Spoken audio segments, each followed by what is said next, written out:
మిథున రాశి ఈ మిథున రాశి వారికి అందరికీ కూడా మనకి అనుకూలమైనటువంటి నెలగా ఈ నెల మనకు కనబడుతుంది.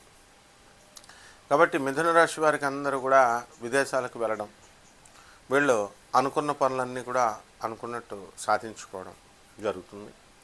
ఇల్లు లేనటువంటి వాళ్ళు పార్ట్నర్షిప్ బేసిస్తో మీరు ఫ్రెండ్స్తో ఒకే స్థలాన్ని తీసుకొని సగం సగం కట్టుకోవడం ఇలాంటివి ఏమో చేస్తూ ఉంటారు. కాబట్టి పార్ట్నర్స్తో కట్టినటువంటివి భవిష్యత్తులో కొన్ని ప్రాబ్లమ్స్ రావడానికి కూడా అవకాశాలు ఉంటాయి. కాబట్టి ఈ మిథున రాశి వారికి ఖర్చు ఎక్కువగా ఈ నెలలో ఉండడం అనేటటువంటిది జరుగుతుంది. విదేశాలకు వెళ్ళాలి అని ప్రయత్నిస్తున్నటువంటి విద్యార్థులు ఎవరైతే ఉన్నారో అటువంటి వాళ్ళంతా కూడా విదేశాలకు వెళ్తారు. అమెరికాలో ఉన్నటువంటి స్టూడెంట్స్ ఎవరైతే ఉన్నారో ఏమండి ఇంకా మాకు ఉద్యోగాలు రావట్లేదండి అంటే అక్కడ పాలసీస్ ప్రకారం స్టూడెంట్ వీసాల మీద జాబులు రానటువంటి వాళ్ళకి కొంచెం కష్టంగా ఉంటుంది. కాబట్టి ఈ రకంగా ఈ యొక్క రాశి వారంతా కూడా ఉండడం అనేటటువంటిది జరుగుతుంది. సో ఈ వృషభ రాశి ఈ యొక్క మిథున రాశి వారికి భార్యాభర్తల మధ్య అనుకూలత అనేటటువంటిది తక్కువగా ఉంటుంది. బంధువుల్లో మీకు కొంత నిరాధరణ అనేటటువంటిది కనబడుతుంది. ఆలోచన విధానాల్లో కూడా మంచి వాళ్ళని వదులుకొని మీరు చెడ్డవాళ్ళతో దోస్తానాలు చేయడము, ఇంట్లో పెద్దలు చెప్పేటటువంటి దాన్ని కేర్లెస్గా వినడము ఇలాంటివన్నీ కూడా చేస్తూ ఉంటారు. రైతులు తమ భార్యలు చెప్పినట్టుగా వినకుండా పెడత్రోవన పడడానికి అవకాశాలు ఉంటాయి. కాబట్టి ఈ రైతులంతా కూడా మరి ఇతర స్త్రీల వైపు కన్నెత్తి చూడకుండా మీరు మీ పనులు చేసుకుంటూ చాలా జాగ్రత్తగా మీరు ఉండాలి. మీరు చేసినటువంటి అప్పులన్నీ కూడా తీర్చుకోవడానికి అవకాశాలు అధికంగా ఉన్నాయి. కాబట్టి ఈ యొక్క అనేక రకాల వ్యాపారాలు చేయాలి అనేటటువంటి ఆలోచన ఈ యొక్క మిథున రాశి వారికి లభించడం అనేటటువంటిది జరుగుతుంది. అలాగే దూరపు ప్రయాణాలు అనేటటువంటివి చేస్తారు. ఎంజాయ్మెంట్ ట్రిప్స్ ఇవన్నీ కూడా వెళ్ళడం అనేటటువంటిది జరుగుతుంది. ఆకస్మికంగా ఈ మిథున రాశి వారికి అందరికీ కూడా అనారోగ్య సమస్యలు అనేటటువంటి రావడానికి కూడా అవకాశాలు ఉన్నాయి. కాబట్టి ఈ మిథున రాశి వారికి అందరికీ కూడా మనము ఈ revenue department, commercial tax, income tax, software రంగాలలో ఉన్నటువంటి వాళ్ళందరికీ కూడా ప్రమోషన్స్ రావడానికి అవకాశాలు ఉన్నాయి.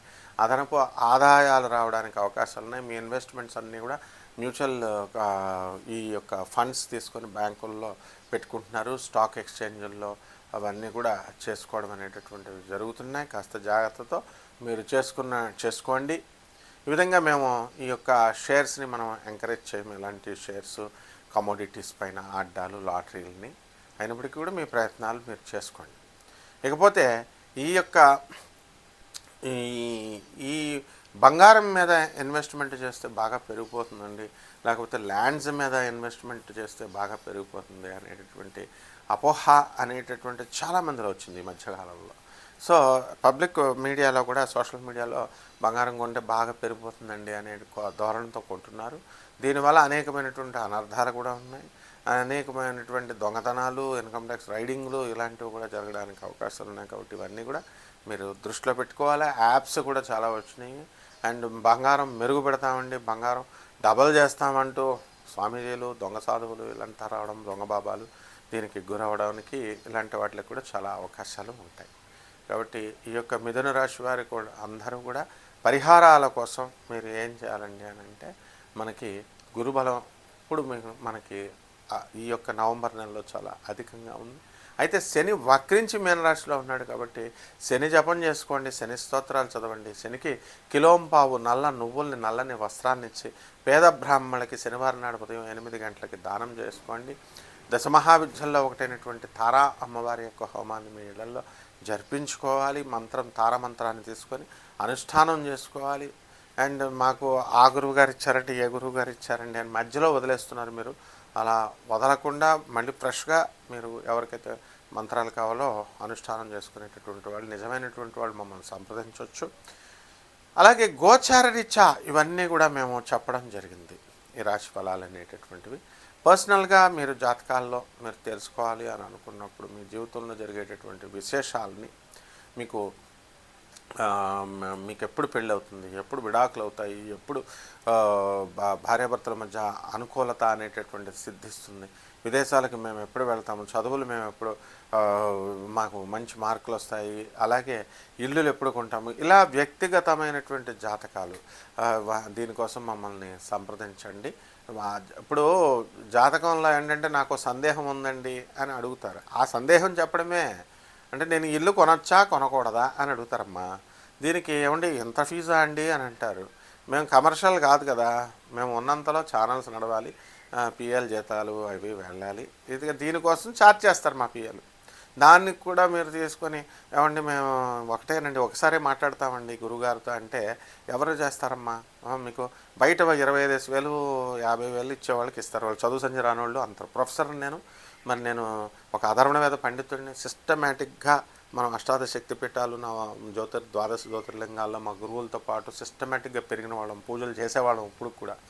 మరి ఆన్ డ్యూటీ, అది కూడా గవర్నమెంట్ ఆన్ డ్యూటీ. మరి చేసేటప్పుడు మీరు పిఎలకు కూడా డబ్బులు ఇవ్వకపోతే ఎట్లా?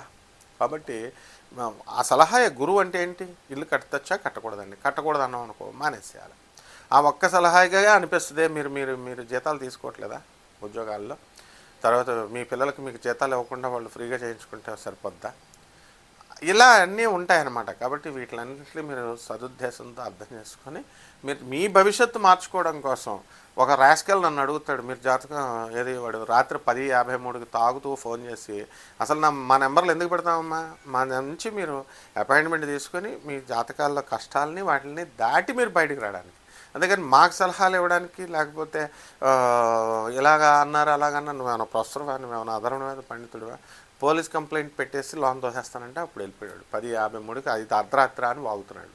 సో ఇలాంటి ఇన్డిసిప్లిన్ నేను టాలరేట్ చేయను. నిజంగా కనుక ఉన్నటువంటి వాళ్ళు ప్రపంచం అంతా తెలుసు మేము నాన్ కమర్షియల్ అని. కాబట్టి ప్రపంచం అంతా తెలుసు మేము చెప్పింది ఖచ్చితంగా జరుగుద్దని నాసా రిపోర్ట్స్ని ఆధారంగా తీసుకొని మోడర్న్ సైన్స్ని, ప్రాచీన జ్యోతిష్ శాస్త్రాన్ని బ్లెండ్ చేసి మేము చెప్తున్నాం. కాబట్టి సదుద్దేశంతో అర్థం చేసుకొని మీరు మీ జీవితాలను బాగు చేసుకోండి. నువ్వు బాగు చేస్తావా అని అడిగాడు. అరే స్టొప్పేట్, బాగు చేస్తామరా నాయన. ఆ బాగైపోయిన వాళ్ళకి బోల్డ్ మందికి మేము ఇచ్చేస్తాం. మేము అనేక రకాలుగా ఉద్యోగాల్లో ఇప్పించడం కానీ ఇవన్నీ కూడా వాళ్ళ ఇళ్ళు కట్టించావు. నువ్వు చూసావురా, నువ్వు కట్టించావా?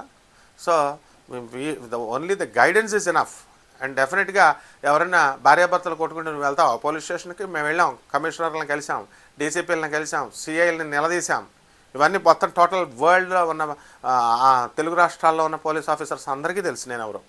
నువ్వు చేస్తావా? నువ్వు ఊరికనే ఈ రెమెడీ చేయి ఆ రెమెడీ చేయి అని చెప్పడం, లేకపోతే తాగితూ సమాధానాలు చెప్తే తోలు తీస్తా.